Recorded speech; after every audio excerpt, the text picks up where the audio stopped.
บรรยากาศเกี่ยวข้าวสำเร็จมื้อนี้แล้วเด้อครอบเขี้ยวครอบผ่าแล้วครอบมื้อนี้แล้วสำเร็จมื้อนี้วันที่3วันที่4วันที่5 วันที่5เดือน11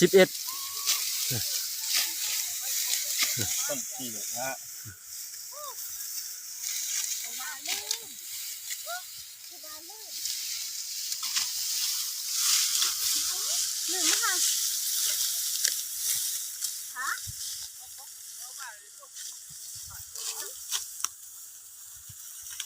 ตัวเลี้ยวคนหนึ่งนะนี่มันสิบเลี้ยว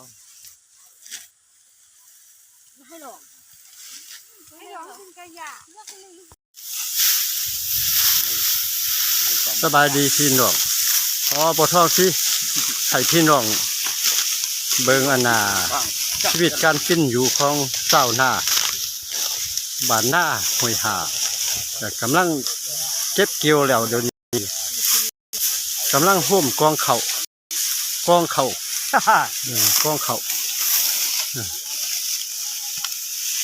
สมัครขี่กันข่าวหันเบิกบานมูลซืน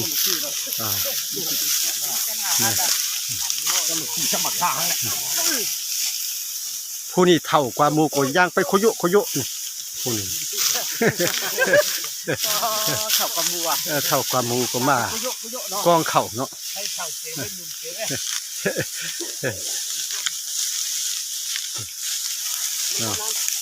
โอ้ยโอ้สักชีวิตเศร้าหน้านี่เฮือไล่ไข่ย่อยล่างตรงฝ่าหน้าตรงดินเจ้า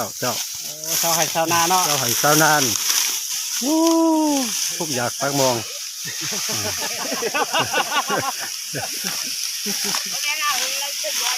เพื่ออะไรขย่อย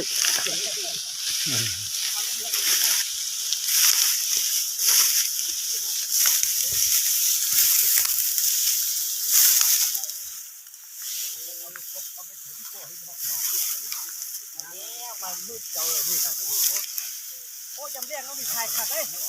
เต้าบ้าดิโต๊ะได้อยู่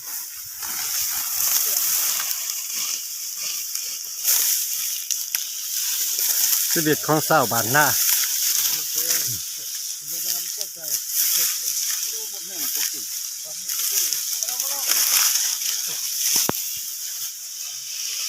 มัดไว้เป็นเหลี่ยม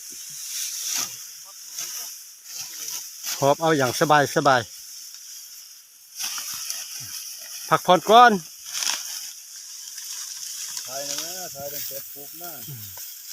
ก็ครบหน้าขึ้นหนักปะย่อมเขาจะจัดต่อมาลุ่มไปด้วยโอ้ไม่พาทุกผู้ไม่พาใช้มันอยู่ที่ไหนที่นี่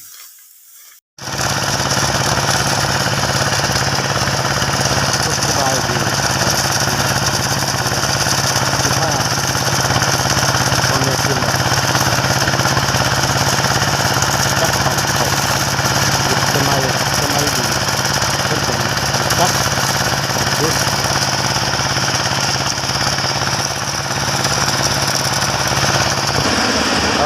สบายพบไปสบายครับ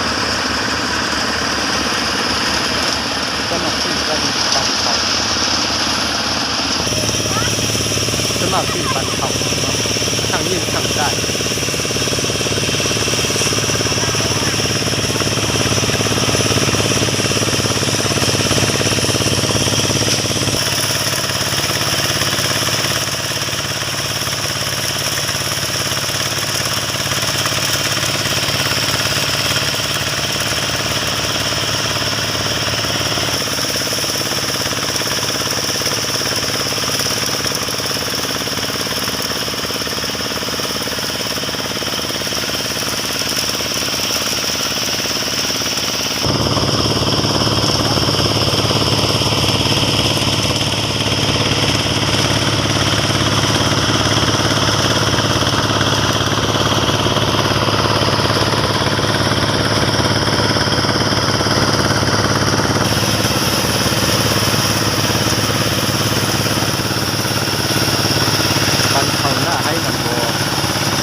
คำจูนมืดแล้วเนอะปั่นเข่ามื้อนี้นะ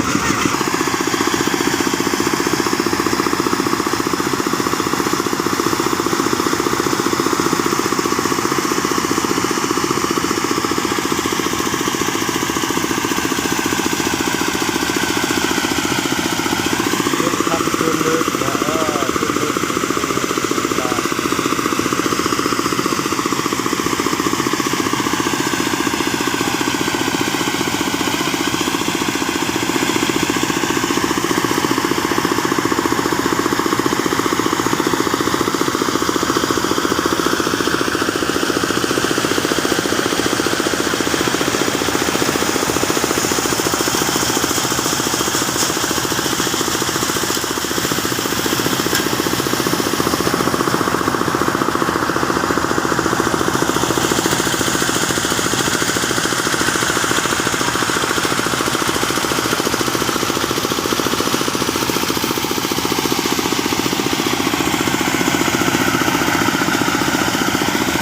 โอ้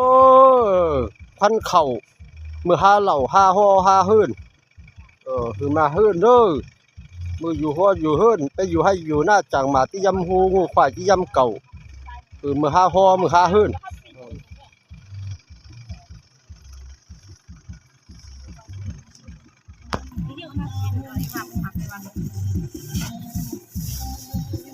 มาเลยเดี๋ยวมาเจอรถไฟต่าง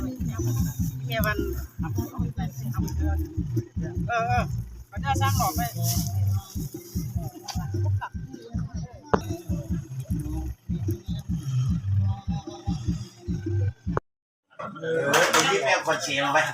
เศร้าหน้าเลือกจากให้จากหน้ามาต้องมาหับประทานอาหารตอนเลี้ยงกินอย่างสบายเลยของกินมีหลายอันหลายสิ่งหลายอันหลายอย่าง ชีวิตเจ้าหน้าหลังสบายชีวิตเศร้าหน้ากินอย่างสบายกินอย่างบ่คิดหนีไผเลยบ่มีการจ่าย